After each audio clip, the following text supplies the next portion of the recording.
Hola, ¿qué tal? Muy buenas noches. Bienvenidos a Noticias 22. Gracias por estar con nosotros. Qué alegría. Saludamos. Hola, Laura Regis en la interpretación de lengua de señas mexicana, Rafael García Villegas, Uemansin Rodríguez, su servidora, con muchísimo gusto para traerles un programa muy especial y con mucho sabor. Van a ver.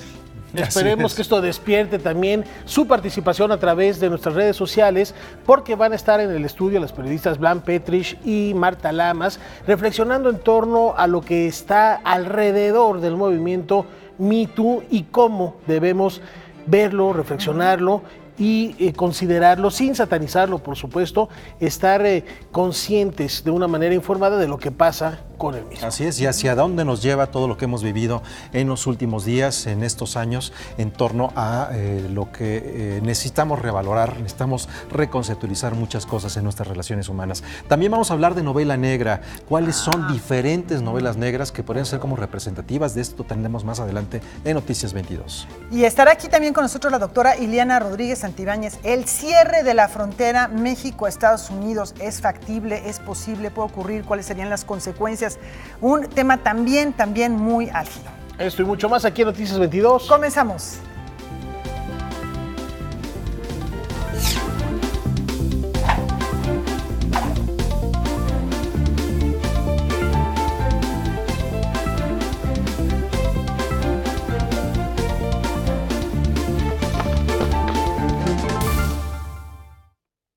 Bien, vamos a comenzar aquí en Noticias 22 con la libertad disciplinaria que le caracteriza a Mario García Torres, quien reflexiona sobre el tiempo que se nos escapa sin siquiera darnos cuenta. Reflexionar sobre la medida del tiempo y su relación con los ciclos astronómicos llevó al artista conceptual Mario García Torres a desarrollar una pieza, TT 384.54. La pieza es una pieza de audio que tiene su propia infraestructura para poder reproducirse. Es una pieza de audio que tiene una duración de 6 horas, o un aproximado 6 horas con 54 minutos y 48 segundos, que es el tiempo que se desfasa nuestro calendario cotidiano, digamos, con el calendario solar, y se reproduce solamente cada 4 años, es decir, cada 29 de febrero, cada año bisiesto, se reproduce la pieza de audio. La pieza es una tercera versión de una exploración que el artista hace de estos conceptos desde hace 2 años. Lo que se escucha a través de la bocina es una composición que el autor realizó en colaboración con el estudio Margules y Pirwi. Es una cosa que yo compuse a partir de sintetizadores análogos. Y bueno, es una pieza muy ambiental, digamos, bastante abstracta, y tiene que ver con eso, con pensar como en la música como un espacio de esparcimiento, un espacio de pensamiento y no como un acompañamiento a otra actividad, ¿no? Entonces tiene que ver con repensar ese tiempo exactamente para regresarlo a nosotros mismos.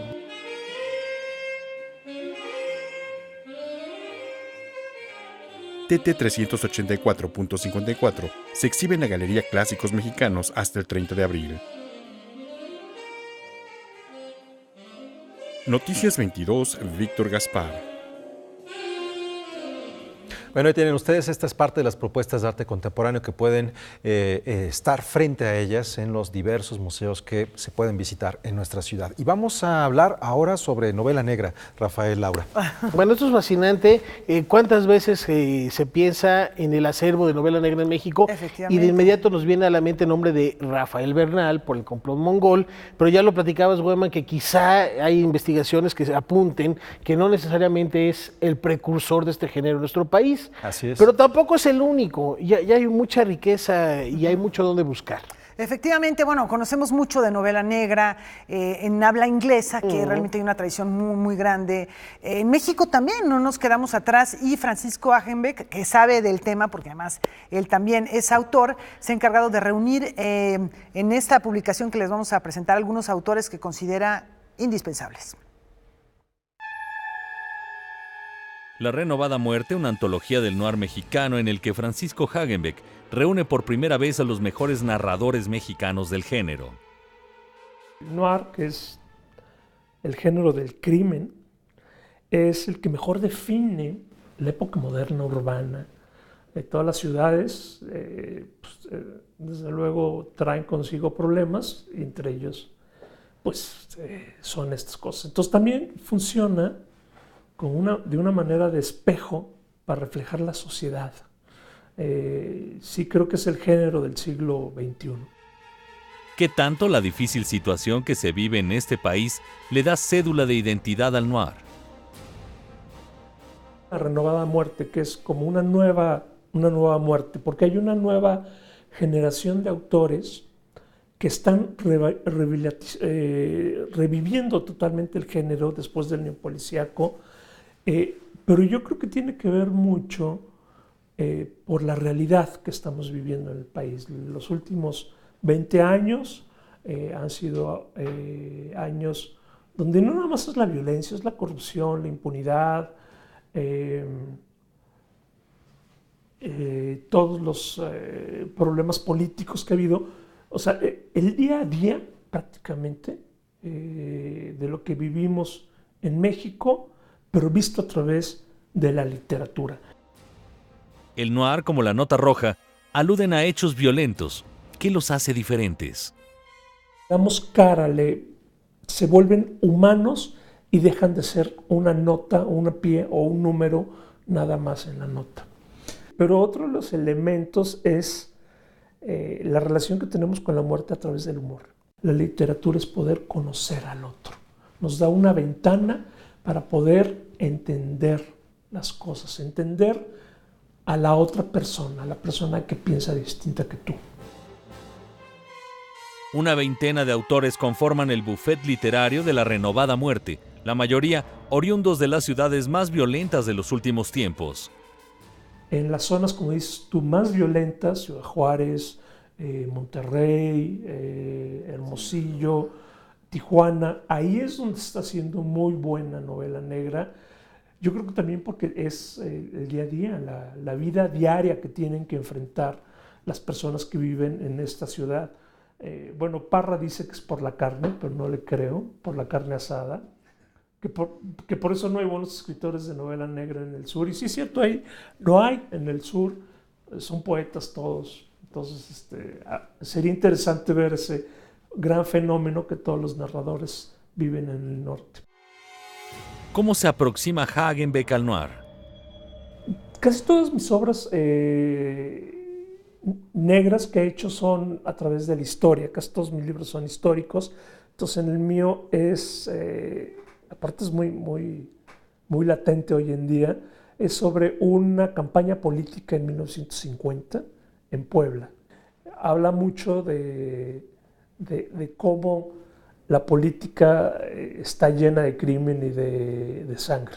Pero también es un homenaje a un poema de Amado Nervo, que se llama así, La renovada muerte, que habla sobre una muerte renovada que aparece en los libros. Es el epígrafe del libro, pero que también habla de una nueva corriente de escritores que sobre todo empiezan con el siglo XXI, que están dando una nueva faceta a este género y, ¿por qué no, a la literatura en México?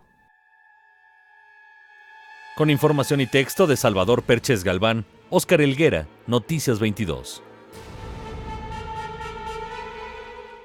Bueno, pues ahora vamos a hablar de música, Rafa. Sí, y platícanos qué propuesta es la de esta noche, Hueman. Bueno, hay cosas muy interesantes. Como ustedes saben, a lo largo de la historia de Canal 22 hemos sido testigos de cómo la gente estaba buscando cada vez más y mejores espacios en torno al jazz y blues, que ha tenido mucha presencia en nuestro país. Pero ocurrió algo que recordarán muy bien ustedes, Rafael y Laura. Empezaron a cerrarse estos espacios, sí. La gente pedía jazz, pero venían los conciertos de jazz y no asistían. Y estamos hablando que en los últimos años ha habido una reconfiguración no solamente del género, de los músicos mexicanos y de un público, que finalmente podemos reencontrarnos en Polanco otra vez. Y esto cumple ya una década.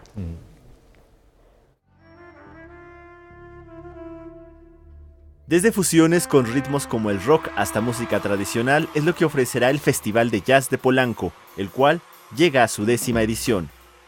Es una edición muy especial porque es la 10ª edición del Festival de Jazz de Polanco. Es un festival, el único en el país que celebra 2 temporadas al año, la de primavera y la de invierno. Esto nació hace 6 años, el año pasado no hubo festival porque se remodeló el Teatro Ángela Peralta, que quedó impresionante. Además de los conciertos, en el festival, las personas podrán disfrutar de un bazar de artesanías y degustar algún platillo. Todo mientras los grupos tocan en el escenario. El sábado 6 abre fuego un grupo de Veracruz, Jazz House Collective, un grupo de jóvenes, encabezados por un promotor, Marcelo Lara, un promotor incansable, y dentro de su propuesta sí está el jazz tradicional, pero agregan instrumentos tradicionales, de la música jarocha sobre todo.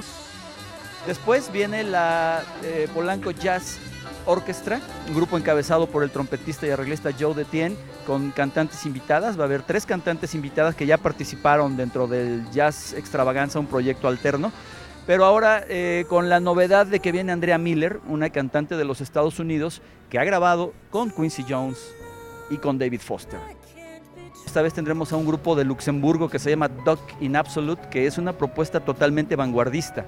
Entonces, es, como te decía, la identidad de este festival es justamente esa, una autogestión de recursos para poder tener la libertad de presentar una amplia gama de música, de géneros, de exponentes, para que la gente sepa que el jazz no nada más es el músico que sube con el saxofón y que si no suenas a Charlie Parker o que si no suenas a John Coltrane, entonces no es jazz. Para el último día de presentaciones se tendrá a los bronces, Miguelo Delgado y los músicos de José. El Festival de Jazz de Polanco será el sábado 6 y el domingo 7 de abril en el Teatro Ángela Peralta. Los boletos están a la venta en la taquilla del teatro. Noticias 22, Alberto Aranda.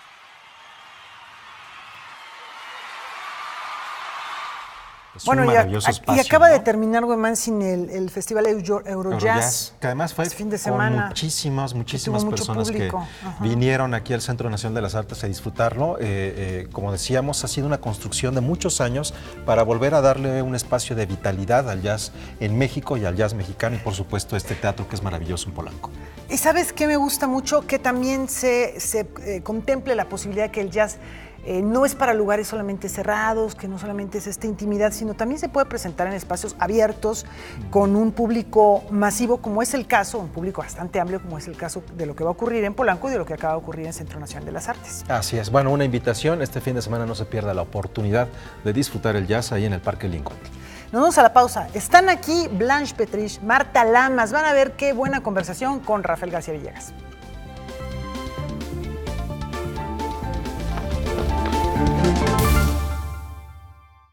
Es un honor recibir en este espacio a 2 mujeres cuyos nombres van de la mano de sus trayectorias. Marta Lamas, Blanche Petrich, muchas gracias por acompañarnos. Gracias. Periodistas, mujeres comprometidas con la sociedad, con el tiempo que vivimos. Y para platicar de un tema, no se trata ni de satanizarlo, ni de juzgarlo, sino simplemente de reflexionar. Porque tiene que ver con el momento histórico que vive no solo México, sino el país. Porque no es lo mismo el Me Too de Francia, que el Me Too de España, que el Me Too de México, del norte de la República, que el Me Too de México, del centro, y todos estos fenómenos que han surgido y todas las consecuencias que se han dado en un movimiento que se esgrime en las redes sociales. Muchas gracias por acompañarnos y platicar cómo podemos leer desde el punto de vista de la reflexión, de la inteligencia, de la educación, que es lo que debe englobar estas reflexiones, el Me Too en México. Yo preferiría que empezara más. Bueno, yo diría que no hay un Me Too de obreras, no hay un Me Too de campesinas, que es un fenómeno bastante urbano y generacionalmente también de jóvenes. Y yo creo que sí, que es un estallido, y como todo estallido, a veces con el estallido se lleva ciertas cosas de corbata. Creo que han sido muy valientes muchas de las mujeres que han planteado sus casos. Creo que hay casos bastante aterradores que te muestran lo que es la punta de un iceberg de una serie de prácticas realmente agresivas, nefastas, de abuso de poder, digamos, sobre todo en situaciones laborales, ¿no? Y también creo que se mezclan con esas denuncias más frívolas y también denuncias anónimas que traen una problemática muy especial por ser denuncia anónima.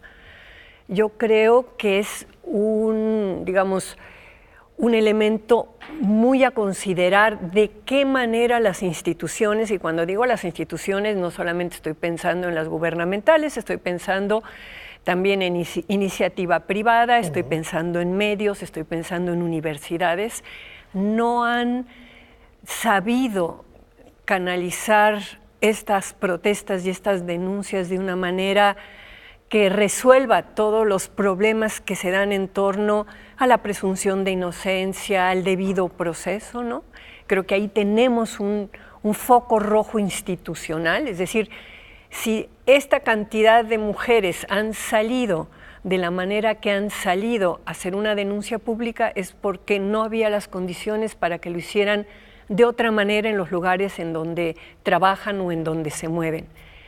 Pero explicar algo no quiere decir justificar algo. Es decir, yo estoy explicando cómo yo interpreto o cómo veo esto y le veo también complicaciones, sobre todo a las denuncias anónimas.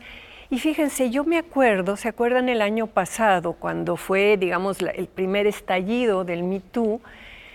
Cómo Carla Souza, la actriz, salió públicamente a hablar de algo que le había pasado, pero sin dar el nombre del supuesto atacante, ¿no?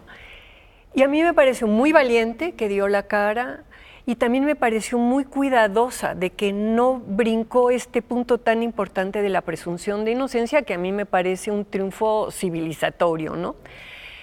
Y yo dudo, no sé hasta dónde, a mí me gustó mucho el documento que sacaron las periodistas, el PUM, ¿no? Periodistas Unidas de México, porque lo sentí cuidadoso y lo sentí bien, pero luego pensé hasta dónde algunas de las denunciantes que dijeron trabajo en tal medio y en tal sección y tal, podían haber hecho igual, dar toda su denuncia sin poner el nombre de la persona acusada, y decir, este es mi primer paso, yo voy a hacer un segundo paso de llevar mi denuncia ante la instancia del periódico, ¿no?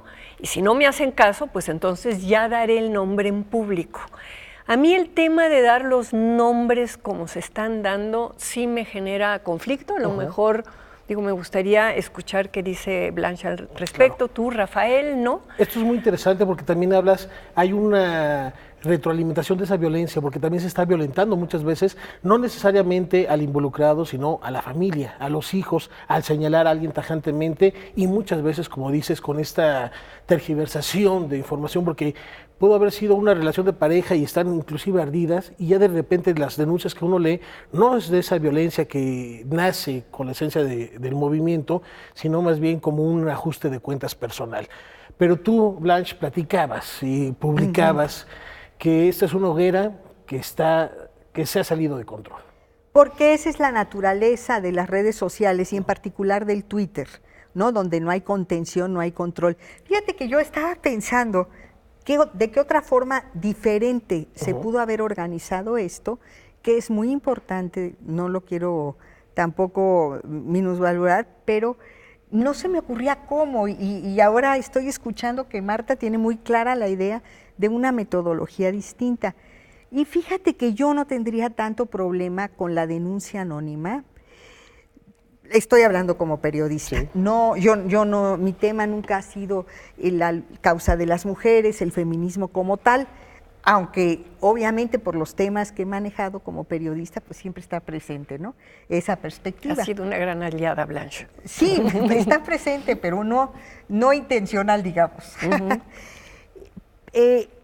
Y yo estaba pensando, bueno, ¿quiénes son este equipo de mujeres que están detrás de las plataformas y los hashtags periodistas, académicos, ¿qué más? Fotógrafos, cineastas, escritores?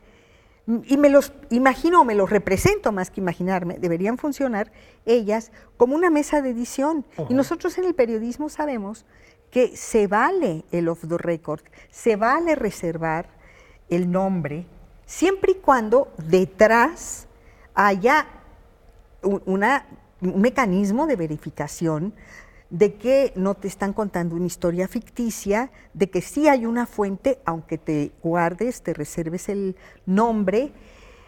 Y este grupo de mujeres debieron haber funcionado así. Van a permitir el anonimato siempre y cuando ellas se hayan asegurado de que existe la denunciante, de que su historia cumpla con unos mínimos de verosimilitud, ¿no? Y cuando lees los relatos, yo leí muchos relatos, muchos admirables, pero hay algunas pequeñas narraciones que no me suena. Entonces, estamos pensando inclusive no en una hubo edición, no hubo legislación de los medios, de las redes sociales. Tendríamos que entrar a ese punto para que se pueda dar este filtro. No, yo no sé, porque regular tanto, legislar tanto, no sé si vaya a funcionar. Pienso que las administradoras de las cuentas debieron haber sido más responsables a la hora de arbitrar y moderar qué es lo que van a lanzar a la red. No lanzarlo porque llegó, ¿no? Sino lanzarlo porque ya se aseguraron, ya hablaron con la interlocutora, ya midieron, ¿no? Hasta qué punto realmente está contando una historia real. Porque te doy un ejemplo, había una narración de tiempos del 1+1, del viejo 1+1. Y entonces, y el sujeto mandaba llamar a la chavita güerita siempre para que le arreglara la computadora. Y yo me quedé pensando, pero él no tenía oficina, ¿cómo lo va a llamar a su oficina? Y le digo, pero ¿cuáles computadoras si no existían? Claro. ¡Ting! No me suena real, porque las administradoras de la cuenta, mi tu periodista, no detectaron ese error que debía saltar a cualquiera con un ojo entrenado de periodista o de editor. Y con una visión histórica, además, ¿no? Sí. No, y también, Marta, habría que replantearse los criterios a la hora de poner etiquetas, acoso. ¿Dónde empieza el acoso? ¿Dónde acaba el acoso? ¿Qué pasa entonces con el romanticismo? ¿Qué pasa entonces con el sentido del humor? ¿Qué pasa entonces con la seducción? Que la seducción es de dos vías. Las mujeres también seducen. Sí, digamos, esa es la otra parte del problema. O sea, yo creo que hay una parte, yo creo que una cosa es el qué, ¿no? Es decir, sí hay abusos y sí hay acosos. Yo creo que eso es indudable y creo que con todos los errores que hicieron, sí ha servido para que muchas personas que no habían pensado en el asunto se dieron cuenta de que allí hay algo fuerte. Más allá que yo también comparto el que a lo mejor muchas de las denuncias son falsas o están mal hechas, yo no sé si muchas, yo creo que las denuncias falsas son un porcentaje menor. Creo que el enojo, digamos, de quienes se han expresado es absolutamente legítimo y que están mostrando que allá afuera hay un problema grave para el cual no hay buenos canales de denuncia. Luego entramos al cómo. ¿Cómo le vamos a hacer para que eso que sabemos que existe, y más estamos pensando en lugares cerrados, o sea, en oficinas, en universidades, porque el acoso callejero, que es otra problemática, ahí no tienes esa posibilidad de decir mi compañero me dice o mi jefe me hace o me condiciona o eso. Entonces, ahí viene lo que tú señalas, Rafael, es decir, yo lo que he podido percibir desde el año pasado a ahora es una mezcolanza en una narrativa que habla de acoso. Y tengo, digamos, mi experiencia o mi campo de estudio son mis estudiantes, ¿no? Y de repente tengo casos de estudiantes que consideran que el que un chavo en su Facebook ponga un comentario como qué sabrosa está fulanita, la chava se enfurece y dice eso es acoso. No, eso no es acoso.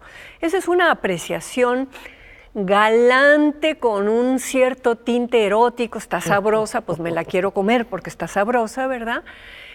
Y a mí lo que más me ha sorprendido es cómo en una generación de chavas de 20 y tantos años, lo que las mujeres de mi generación, no sé si Blanche coincida, podíamos aceptar como un piropo el que se dijera guapa, en esa generación esa ni siquiera me digan guapa. O sea, yo quiero andar por la calle sin que me digan nada. Y yo pienso que eso hay que también interpretarlo con esta mirada histórica que proponía Blanche.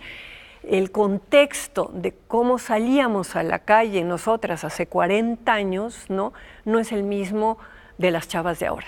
La manera en que están asustadas por la violencia y están hartas porque les dicen cosas, porque se les frotan en el transporte público, por el manoseo. Es decir, yo me imagino alumnas mías que vienen 2 horas en transporte público desde Iztapalapa o desde Ecatepec y que a lo mejor el tío les metió mano, ¿verdad?, la noche anterior, o un primo, y luego vienen en el transporte público, para cuando llegan a la UNAM y un compañero les hace un comentario que a mí me parece inocente, explotan. Y explotan porque vienen con esta carga también, ¿no?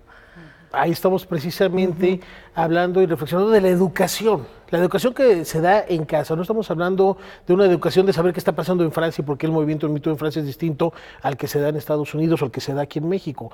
Es educación de que las niñas denuncien y que pierdan ese temor de decirle al papá o a la mamá, ¿sabes qué? Mi tío o mi papá, mamá, me está tocando. Claro, ahí yo creo que hay una mistificación de la familia, ¿no? Y que hay mucha dificultad para reconocer las violencias en la familia. Pero hay otras chicas que no tienen violencia en la familia y que de todas maneras no quieren que se metan con ellas, no quieren que les digan nada, y eso lleva a otro tipo de problemática, que si tú en algún momento de la vida quieres ligar, ¿no? Y están en una edad, digamos, del ligue, pues de repente va a haber chavos que les van a gustar o chavas que les van a gustar, aquí hay de todo, ¿no?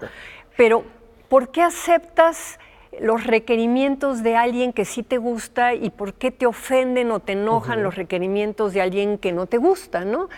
Y ahí nos metemos en todo un tema que habría que analizar, mirada de clase social, el racismo en México, muchísimos otros elementos que vuelven que una misma actitud, un mismo gesto o una misma mirada sea distinta de un chavo güero alto y un chavo chaparrito moreno, ¿no? O sea, ahí yo veo que el problema está atravesado por una problemática cultural de mucho racismo y de mucha discriminación. Tenemos que hacer una brevísima pausa, sí, pero claro. Voy a dejar en el aire la pregunta, porque está la otra cara de la moneda, el síndrome de las lolitas, por ejemplo. ¿Qué pasa cuando son ellas las que seducen o las que violentan? Porque también entre mujeres se violentan y también hay mujeres que violentan a los hombres, y por eso reflexionaba hasta dónde deben estar esos límites en las redes sociales. ¿Platicamos de esto al volver? Ok. Regresamos.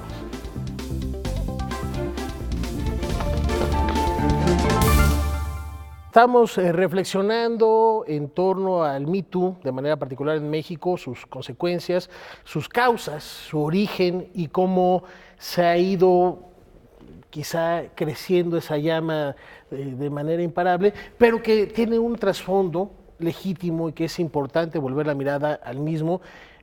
Y la pregunta que quedó en el aire en el otro bloque era precisamente qué pasa desde la otra cara de la moneda, porque también es una cuestión que tiene que ver con educación, tiene que ver con la sociedad, tiene que ver con los cánones que tenemos arraigados en México, porque si un hombre va a un ministerio público a presentar una queja de violencia por parte de una mujer, bueno, va a ser estigmatizado y señalado, y no solo lo van a seguir violentando en su casa, sino también inclusive en su propia oficina por haberse atrevido a dar la voz, ¿no?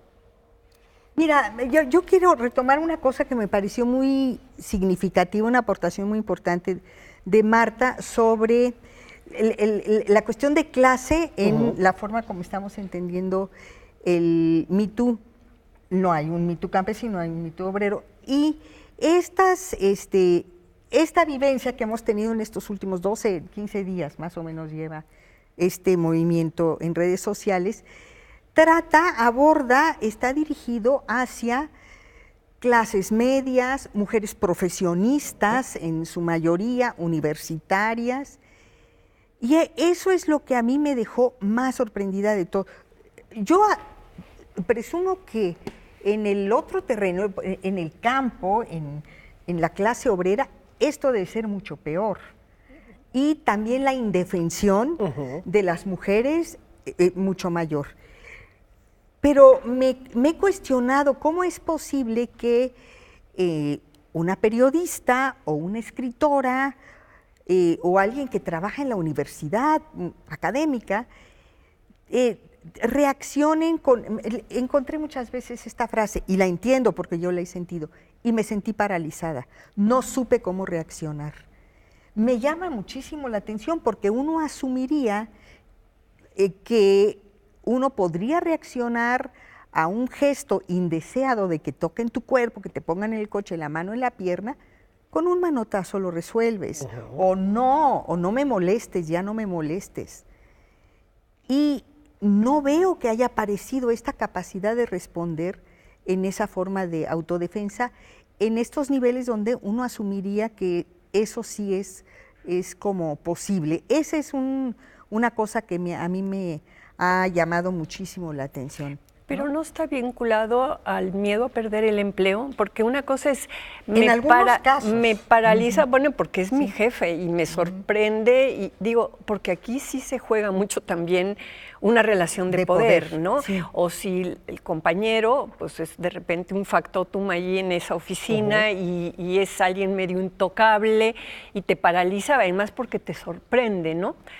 Hay muchos relatos que tienen esta característica, ¿no? Con relaciones del poder, pero hay otras que no. Sí, yo no leí todas, la verdad es que... No, todas yo creo que nadie, porque son muchas. Tengo una alumna que está leyendo todas, pero también es así como su tema. Yo estuve picoteando en la de periodistas y en la de académicos nada más. Pero aún en relaciones laborales, donde se ejerce este poder del jefe sobre la subordinada, yo pienso que la educación que en medios y el feminismo y las marchas y el puño en alto, toda este caudal de procesos que nos han alimentado mucho también en una palabra que no me gusta, el empoderamiento, o la conciencia de que como mujer tienes derecho a poner límites y a ejercer esos límites, no es una realidad. Yo creo se habla en el discurso, se asume que existe y falla a la hora de ejercerla. Pero yo creo que en ese sentido el estallido de los Me Too también es una muestra de la fuerza de la protesta. Creo que es una muestra muy americanizada, digamos, ¿no? Y yo he estado leyendo ahora, hay un libro buenísimo de dos antropólogos, Florencia Peña San Martín y Eduardo Sánchez Díaz, que hacen trabajo de campo de repente en la plataforma petrolera y ven el acoso laboral, por ejemplo, con las ingenieras petroleras, van a las fábricas y ven el horror en la maquila de lo que es el acoso ahí. O sea, sí hay de repente ya investigación en México muy seria, por lo menos en el campo de la antropología, con trabajos así etnográficos, ¿no? Y también están documentando mujeres que se atreven, digamos, a enfrentar ese acoso, ¿no? Me acuerdo de una ecologista que además estaba metida en un proyecto en la selva, en Chiapas, y empezó a ver las barbaridades que estaban haciendo, y cuando empezó a cuestionar, la empezaron a acosar, pero hasta violentamente, no solamente sexualmente, porque pues el acoso laboral tiene esas dos vertientes, puede ser con contenido sexual o puede ser simplemente agresión para que dejes de hacer lo que estás haciendo, psicológico, ¿no? inclusive. Entonces sí hay figuras, sí entiendo lo que dices. Yo creo que están peleando y que están peleando usando a lo mejor herramientas que a mí no me convencen o que le veo complicaciones a esas herramientas, ¿no? Con esta idea de que el fin no justifica los medios, acabar con el acoso tampoco justifica brincarte ciertas trancas, ¿no? Como las denuncias anónimas.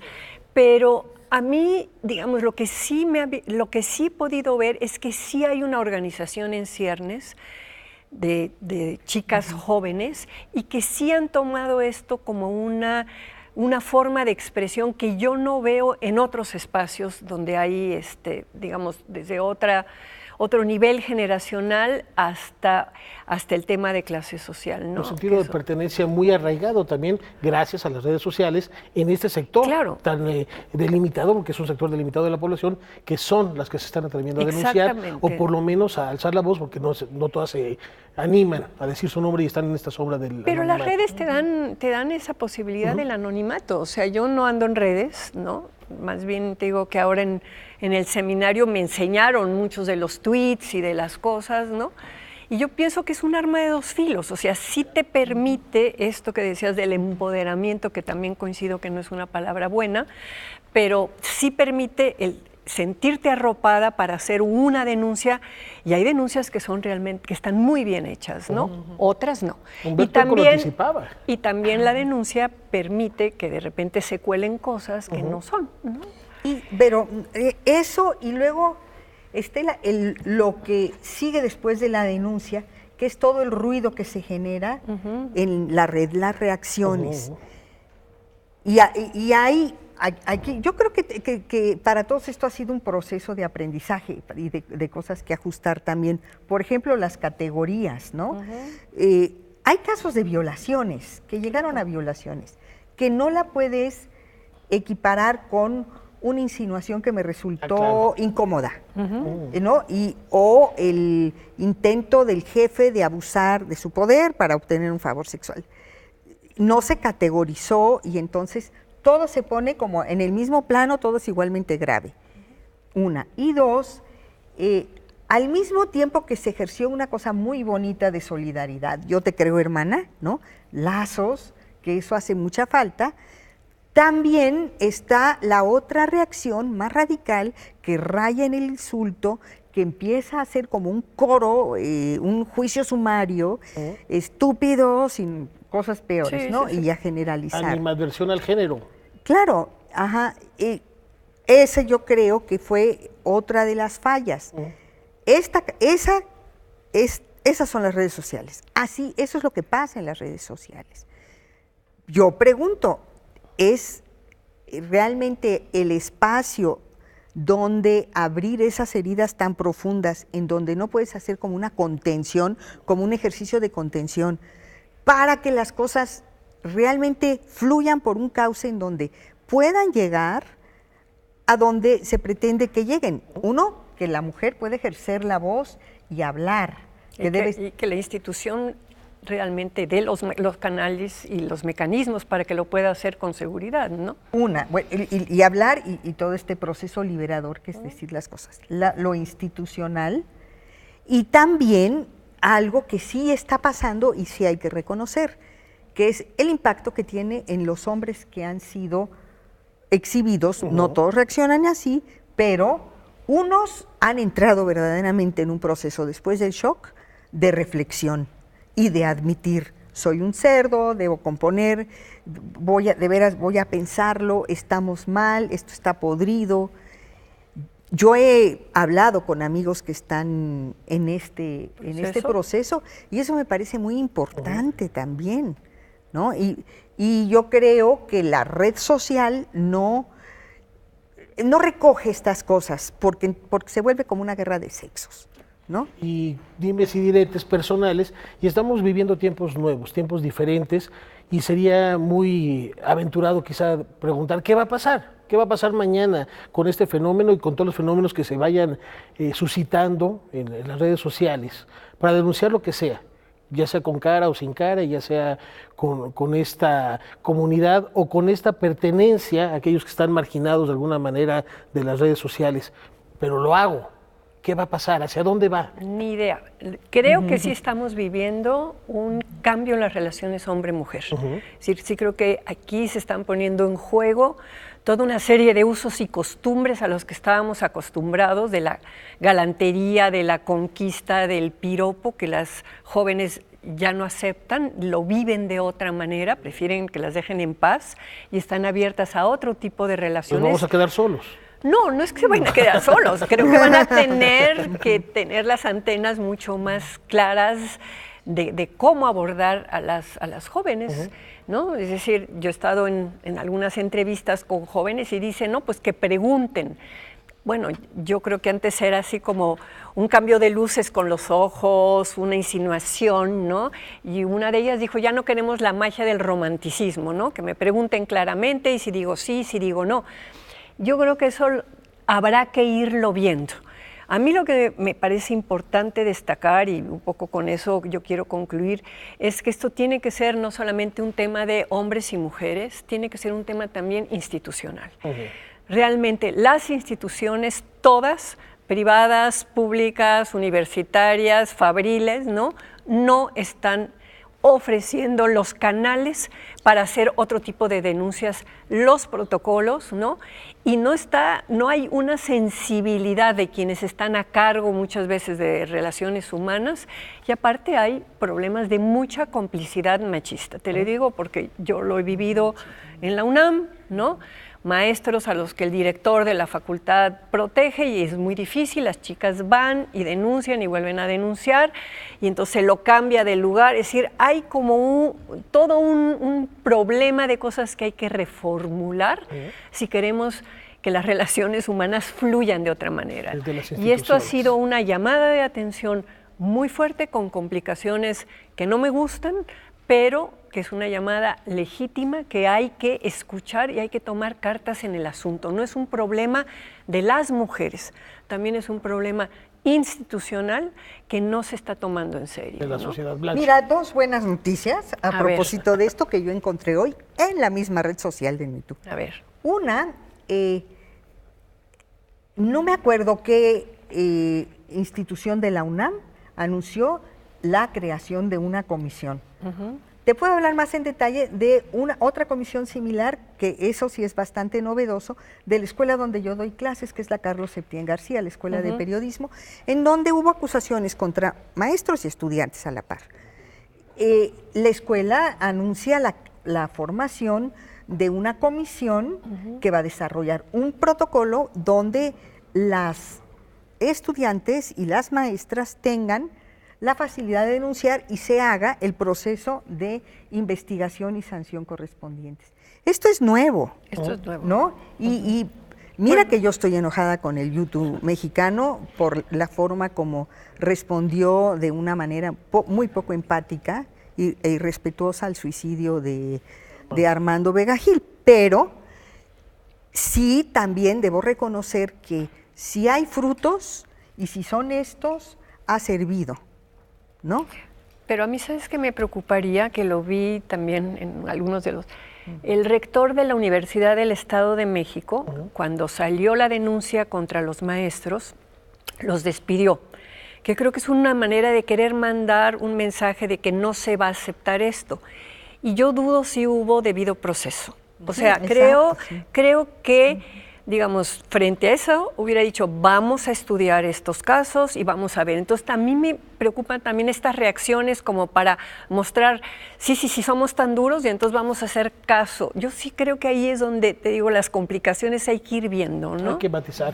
Marta, Blanche, les agradecemos muchísimo este tiempo, de verdad, para irnos a dormir esta noche conscientes de lo que está pasando y con las antenas abiertas, que como sociedad todos somos responsables de lo que puede ser el futuro y de nuestras acciones mismas. Muchísimas gracias. A ti, muchas gracias. Vamos a una pausa y más aquí en Noticias 22.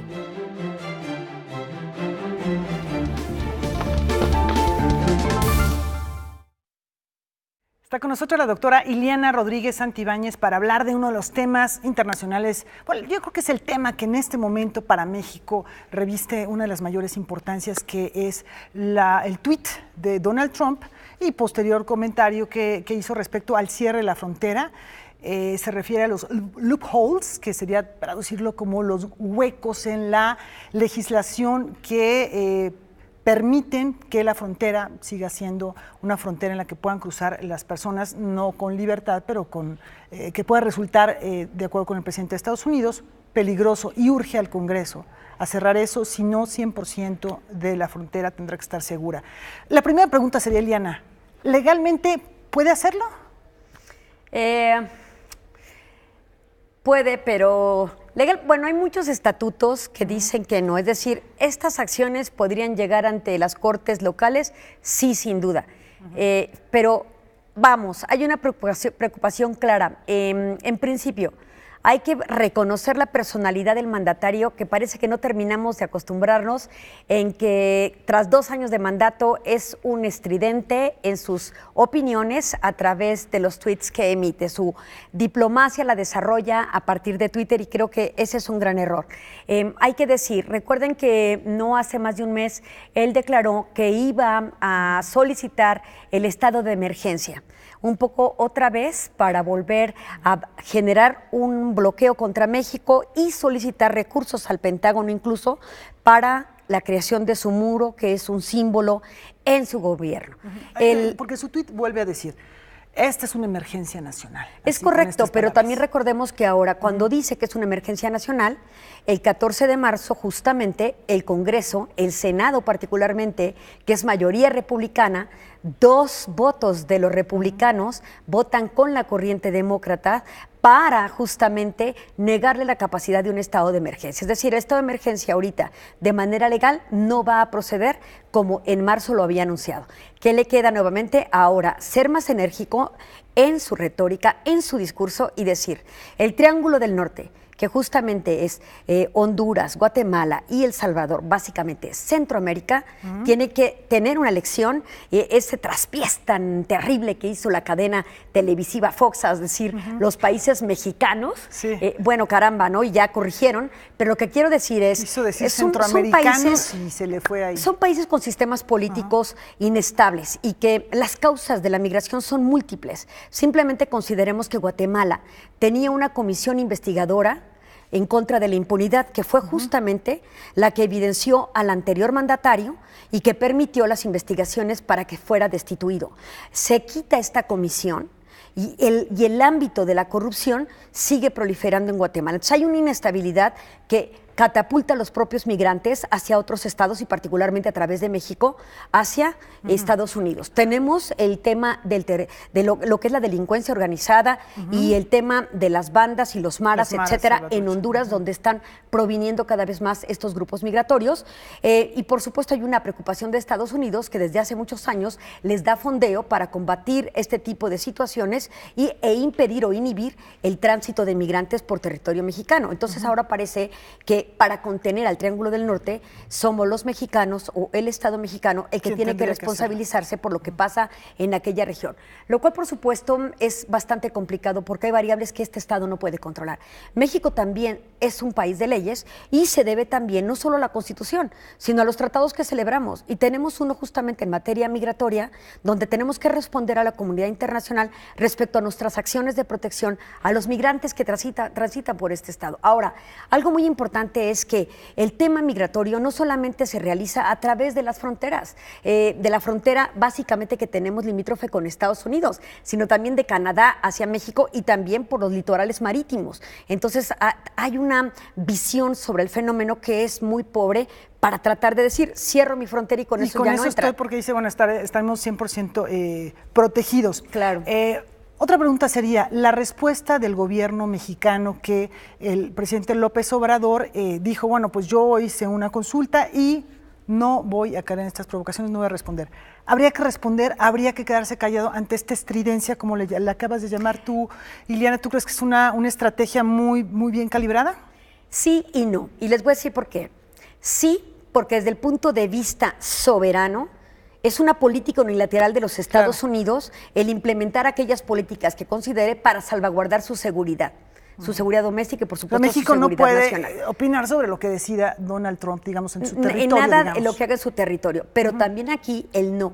¿Y no por qué? Porque finalmente para eso existen los mecanismos diplomáticos para tratar de resolver las situaciones entre los estados. Tenemos múltiples representaciones, embajadas y consulados en aquel territorio, justamente para que hayan estos diálogos que puedan prevenir este tipo de situaciones. ¿Tú no crees que está habiendo este tipo de medidas agresivas? Estos acercamientos diplomáticos, nada menos la presencia del yerno de Donald Trump, o sea, en fin, aunque no sabemos exactamente qué se habló, ¿no crees que hay estos acercamientos, aunque no sean del todo públicos?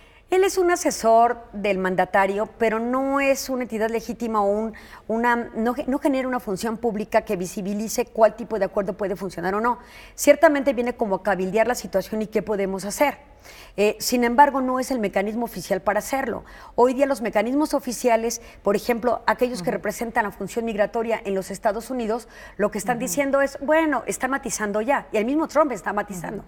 Quizás no un cierre total de las fronteras, pero lo que sí estaríamos haciendo básicamente es un cierre parcial.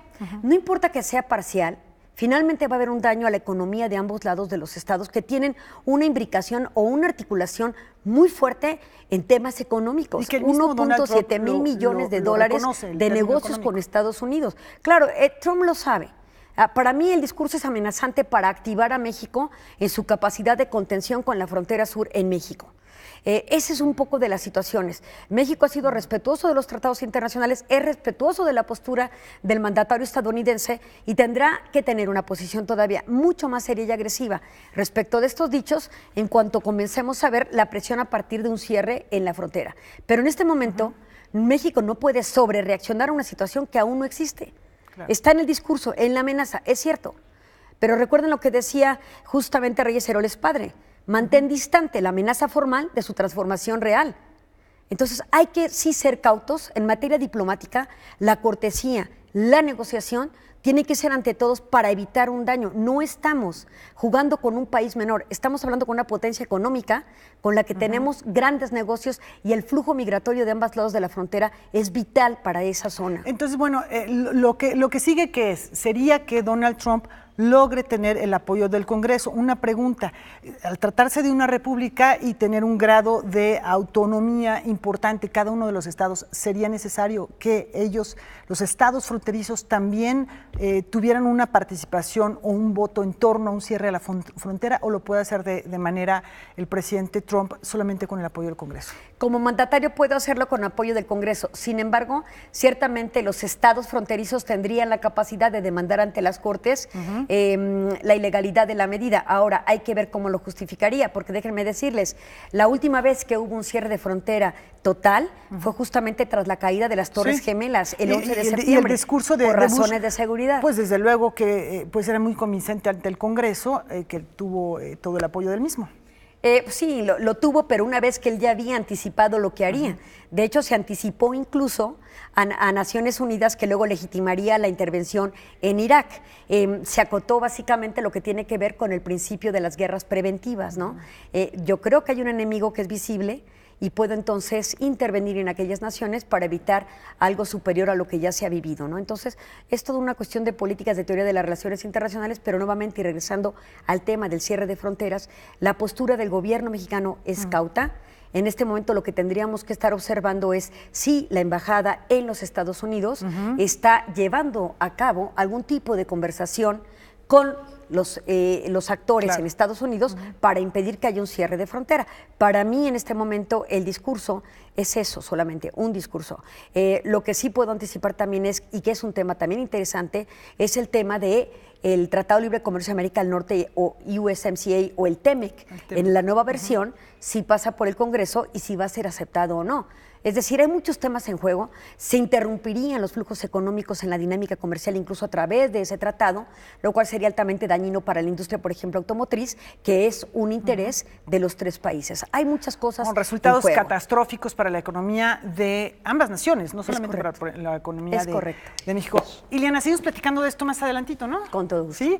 Rafa Huemansi, no sé si tenemos tiempo para cerrar con música. Sí, por supuesto, muchas gracias, Ileana.